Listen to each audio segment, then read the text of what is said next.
Another day, another basketball stories na naman ang pagkikwentuhan natin. At ngayon nga yung pag-uusapan natin ang balitang bagong 3-team trade na magagawa ng Los Angeles Lakers at ang balitang patungkol sa pagkuha ng Golden State Warriors kay Kevin Love.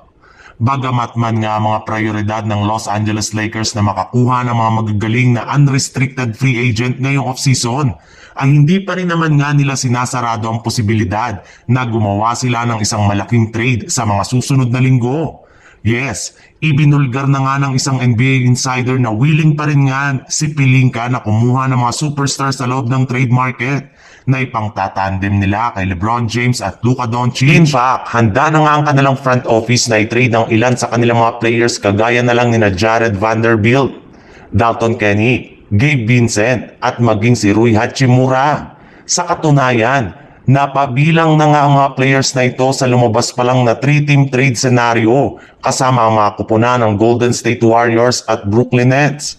Bali dito ay makukuha ng Warriors si Dorian Finney-Smith, Dalton Kenney at isang draft pick overall pick.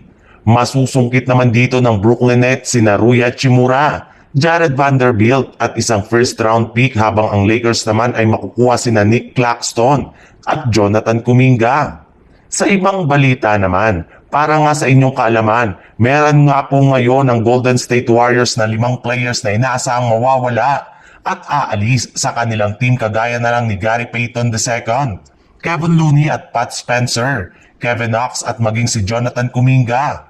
Bagamat man nga meron pa rin qualifying offer si Kuminga sa Warriors ay malaki pa rin nga ang posibilidad na ito na ang huling taon niya sa team matapos siyang ilang beses na bangkuin at tanggalin sa kanilang rotation ngayong season. Kaya pinaniniwalaan na nga ng mga analyst na mas pipiliin ito na umalis sa Warriors at lumipat na lang sa bagong team na makapagbibigay sa kanya ng mas malaking kontrata at mas malaking oportunidad na maipamalas ang kanyang tunay na talento. Pero bago pa man nga masayang ito ay sisiguraduhin nga po nila na magagamit pa nila sa huling pagkakataon si Kuminga para makakuha ng mas magagaling na player na makakatulong kay Stephen Curry.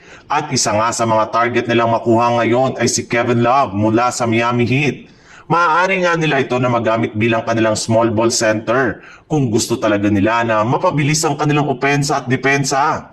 Nakagawa na rin naman nga sila ng trade sa Miami ng nagdaang trade deadline kaya hindi malabo na maulit nila ito ngayong off-season.